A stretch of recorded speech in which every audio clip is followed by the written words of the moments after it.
Hey, what's up guys? Jeremy here with Best Choice DJs. I'm going to show you guys an unboxing video on a Bose speaker. It's really popular, it's wireless. I'm going to be using it mostly for my wedding ceremonies, but I want to use it at home as well. So it's, get way more use that way.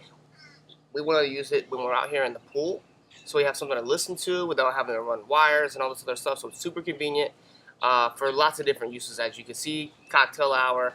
But this stuff just showed up right before I was getting ready to jump in the pool, so I figured I'd go ahead and show you guys real quick. So let's go ahead and get started. Alright, so here we go. It's the Bose S1 Pro. I've got some other stuff that I ordered from Sweetwater. I'll go through it at the end of the video, but since you're here to see this, we'll go ahead and get started with this. So, typical power cord. It's got plastic right here, which protects it, which is pretty nice.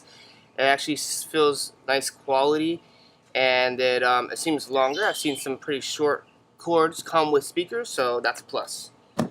Let's dig in. Alright, so what do we got it's here? Packaged well with these. I might even keep this box, and that way, because on the website they had a $30 cover for this speaker, and on the reviews people said that they can't believe it cost $30. It was so cheap and practically worthless. And then the only other protective thing for this speaker on Sweetwater was the a backpack, which costs 150 bucks. Dang. And I don't want to spend $150, especially when it comes in something that packs it way better than the backpack will, I'm sure, and doesn't cost me anything. So I think I'm going to keep this. And use it to protect it? Yep, when I pack it up for a gig, I'll put it in the box. Now, this is way smaller than what I imagined, but it is super light. Has great reviews. Really? It was recommended by Sweetwater. Sweetwater, they do good recommendations. The other one I was looking at was the Roland, I think something, forget the letters, but 330. And that one was 30 pounds. This is 15 pounds. So it's really light.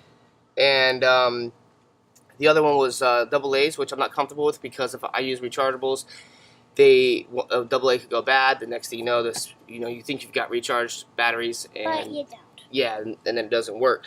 This has its own built-in battery, supposed to last 11.5 hours, and that's one of the main reasons why I went with it. Also because this is newer technology, about a year old, whereas the Roland is like 10 years old. This one has Bluetooth, whereas the Roland does not. That was another reason why I went with this one, because when we're using it out here by the pool, we're gonna probably use Bluetooth, whereas for the ceremonies, I'll probably be using a aux cable to go into the back.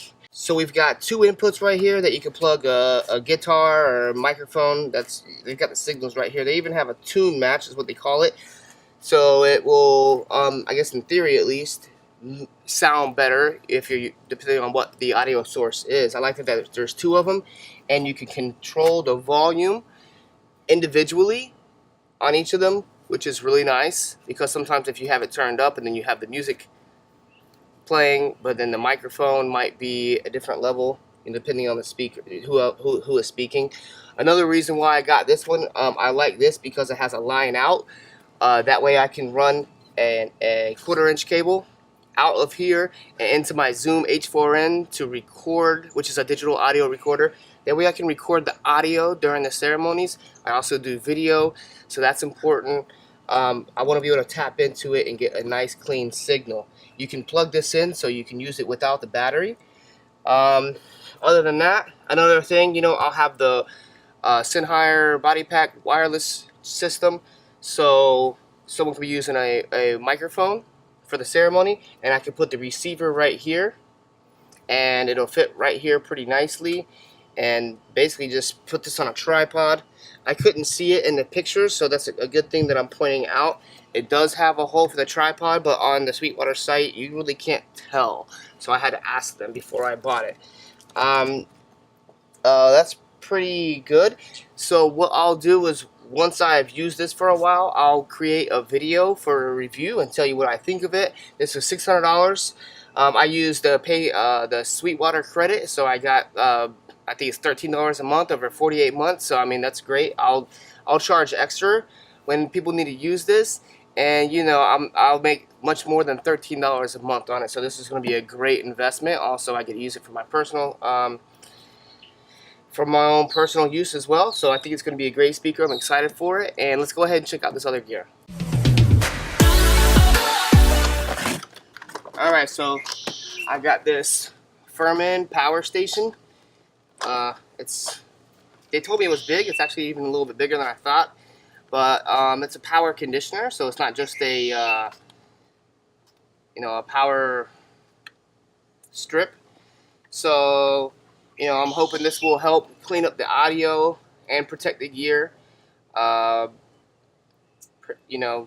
Prevent a litlittle bit of noise, white noise that can come in through the electrical systems. My old one, 15-year-old Monster, one just wasn't working as well. One of the outlets was getting faulty, where if basically just loose a little bit, it'll not work. So it was time to get a new one, which you can't have any kind of power issues when you're doing a gig, especially something as important as a wedding. So yeah, this is about $150, and if you want me to review it, leave me a note in the comments below. Say, hey, review that Furman power station, and after a few months or a year, I'll do that. Right here, I just got a guitar stand. I started playing the guitar just as a hobby a year or two ago, and just didn't have anything to set my guitar on, so this is just like a cheap, just regular, just something, so that way my guitar is not just laying there.